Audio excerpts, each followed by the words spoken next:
Home Loans. 800-804-SAVE. That's 800-804-7283 or fellowshiphomeloans.com. Fellowship Home Loans. Welcome home. Intercontinental Capital Group, DBA Fellowship Home Loans, Equal Housing Opportunity Lender, MLS number 60134.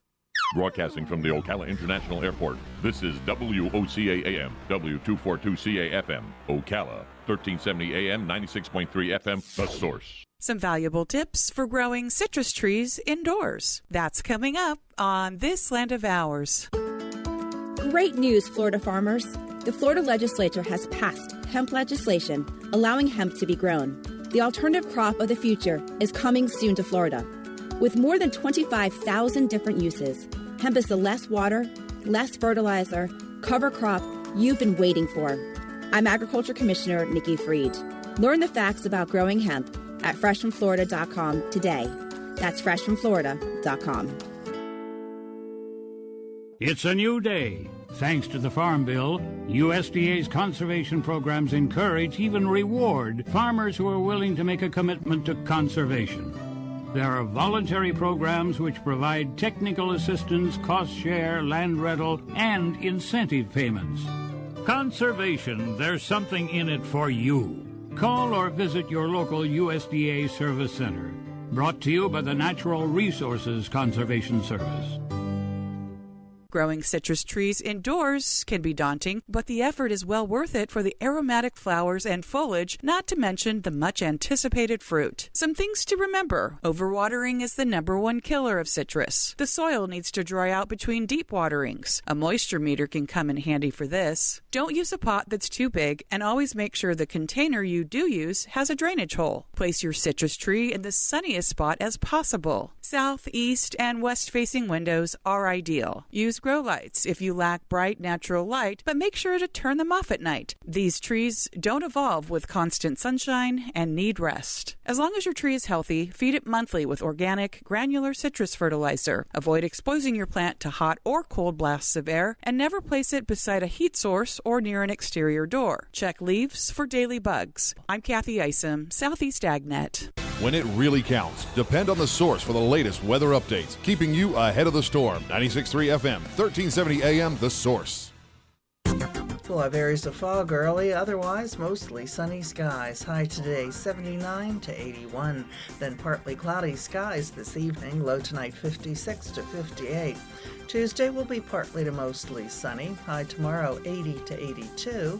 Then mostly sunny and very warm on Wednesday. High on Wednesday 82 to 86. Look for a shower in spots Thursday morning. From the Florida Weather Center, I'm Holly Holdren.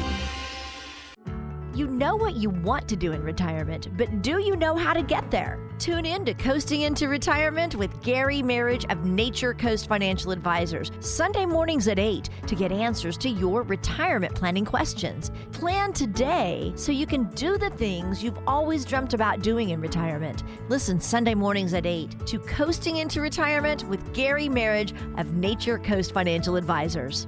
Our firm offers insurance services. This is Ocala Talks with Tom Schmidt, bringing stories that are important to our community in and around Ocala.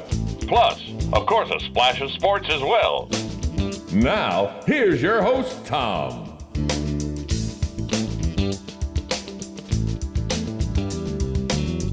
Welcome to Ocala Talks, hour number 3 on a Monday, a foggy Monday. Take precautions out there, folks. This fog is set in. We're here at the airport, and it's still, the runway is barely visible here at the airport at 10:05 in the morning. It is right now in Ocala. Foggy, overcast with a 63-degree temperature. There is a dense fog advisory from the National Weather Service. I'm going to try to find out to get you how long it's in effect. It is issued by the Jacksonville National Weather Service. Portions of northern Florida, dense fog advisory in effect until 11 a.m. Visibility of 1/4 a mile or less, and it's there till 11 this morning. So use your headlights, use your low beams, though. Do not turn on your high beams. You're defeating the purpose. But take a little extra time to get to where you're going. don't get in a hurry.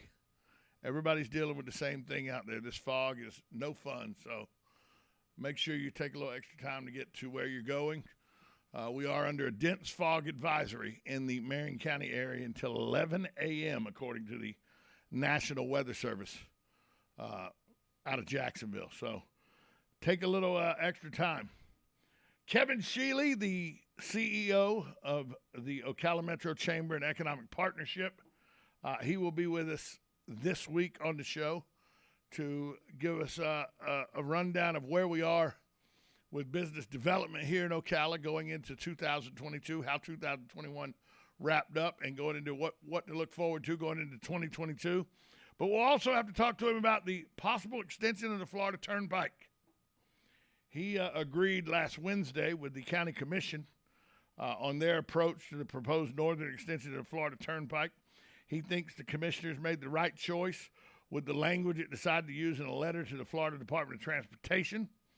Commissioners agreed to ask the DOT to further examine and evaluate the MCOR's recommendations when it studies the proposed Turnpike extension. Now, Carl Zalek and Kathy Bryant, they wanted a little tougher language. They wanted the state to adhere to MCOR's recommendation, one of which is that the highway not cross the Cross Florida Greenway in Marion County. If you don't know what MCOR's is, that's Multi-Use Corridors of Regional Economic Significance. It was a 2019 state plan that called for building new toll roads in Florida. The project that we're talking about would extend the Turnpike's northern terminus from Wildwood at Interstate 75 west to US 19. 3 of the 4 proposed routes go through Marion County. Well, Kevin Sheely says it's important for Marion County to have a seat at the table when this discussion comes up. We'll talk to him more about that this week. But where do you stand on the extension of the Turnpike? 622-9622 is the number to call because I've said publicly that it's coming. Marion County not wanting it's not going to stop it. If the Florida Department of Transportation decides that one of the routes through Marion County is the best route for the extension of the Turnpike, that's what's going to happen. Now, it may face legal challenge and all, but DOT wins most of the time. They get what they want because they're not showing concern for one county. They have 67 counties that they show concern for. And courts tend to side with them on the totality of the state versus one county. I don't make landowners in Marion County that the road would go through their property very happy. I understand that. Hell, if it went through my property, I wouldn't be happy about it, but I'd make sure we got the check. 622-9622 is the number to call. Where do you stand on this proposed term? Do we even need the extension of the Turnpike North? Is it okay where it dead ends into 75? Is there a need? Should we just widen 75 more? They already have the right-of-ways there. You could make 75 larger. Add an extra lane. Add an extra 2 lanes. Instead of making it 3-lane, make it 5-laned. From the Turnpike north to the I-10. Do we even need the Turnpike extension? Could we just use existing roadways and go ahead and do it that way? Could we use 44 and take the Turnpike right there at 44 and the traffic is not that heavy on 44, make 44 maybe 3-lane the whole way into where it hits 19. And then make 19 a toll road. It's already open. 19's already there. Could that be a possibility? A lot of people show up and say they don't want it in their backyard. But where do you want it, and do you think it's needed? I, for one, think that they're going to have to do something if the projections of population are accurate, that they think will be moving into this area within the next 10 to 15 years. You're going to have to do something because, as we all know, 75 between Wildwood and 200 at times can be a parking lot. On a day like today, I wouldn't even want to drive down that area of the interstate right now with this fog, because traffic could come to a stop so quick that you could have pileups. That's how bad it is right now in that area. And the DOT says that's what they're trying to alleviate. One of the reasonings behind expanding the Turnpike is to alleviate some of the traffic on 75. I think that's a good argument. Now, some of their other arguments where they say, and evacuation routes for hurricanes. You turn all the interstates one way anyway. We're good with that. That's just something you're using to try to justify. But you have a real justification, in my opinion, in alleviating traffic on 75 between Wildwood and Gainesville.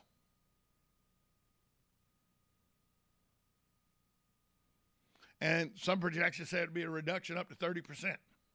That's a massive amount of cars that it would take off the corridor between Wildwood and Gainesville.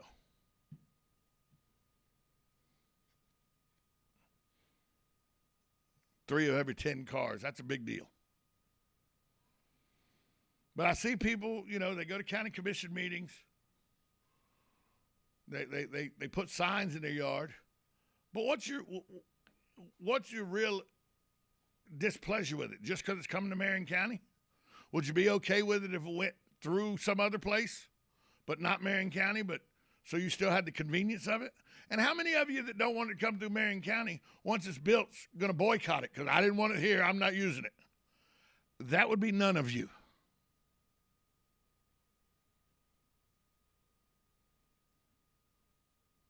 I'm sure there were people that didn't want the interstate system when it came through. Motel owners up and down US 301, US 441, US 1 over on the East Coast, 19 on the West Coast. I'm sure a lot of those motel owners that went bankrupt or became seedy motels because that's the only clientele they could go after because the interstate took their heavy traffic routes. Remember, before the interstate was completed, I think in the mid-70s was when it finally got 75 got completed all the way. 301, 441, 19, US 1, they were all big, big roadways.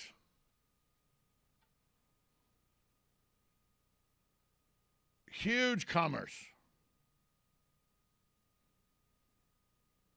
But the interstate system come through, they probably didn't want it, but we all know the interstate system is very good. It helps travel. In some places, it's overwhelmed, so it doesn't seem as good as it could be, like between Wildwood and Gainesville, in my opinion. So something has to be done. But are there better options than extending the Turnpike? I don't know. Maybe. 622-9622, that's the number to call if you want to be part of the discussion. Where would you put, what would you do? Would you extend the Turnpike? Would you leave it well enough alone and use existing roadways? Would you widen 75? All those are options. Kevin Sheely from the CEP, he'll be here later this week to talk about the year that was business in Ocala and what to look forward to in 2022. And we'll ask him about the Turnpike as well. We'll take a break. We'll come back after this timeout. You're listening to Ocala Talks, 1370 AM, 96.3 FM. This is WOCA, The Source. Hey there, I have a question for you. Is your roof asphalt and does it look like it needs replacement? Did you get quotes and were you in sticker shock? Would you like to save not hundreds, but thousands of dollars? Did you call RoofMax? Well, call RoofMax with their patent-pending technology, which can add years to your roof without needing to replace it. And it's easy. You just pick up the phone for a free quote. Plus, they use state-of-the-art satellite technology to measure your roof. So, if your roof is over 7 years old, then you should call RoofMax today at 352-639-2777. That's 352-639-2777. Hey, I didn't know it rained last night. Oh, it didn't. Why do you say that? Because little Johnny's in the backyard playing in that big mud puddle. Did you leave the hose on? No, the neighbor borrowed it yesterday. Wait, is that the side where the septic... Johnny, get out of there. Having septic problems? At Mike Scott Plumbing, we can make those septic worries disappear. We can pump your septic tank, repair your drain field, and, if needed, even install a whole new system. At Mike Scott Plumbing, we don't take crap from anyone. We take it from everyone. 237-2888. Mike Scott Plumbing. If water runs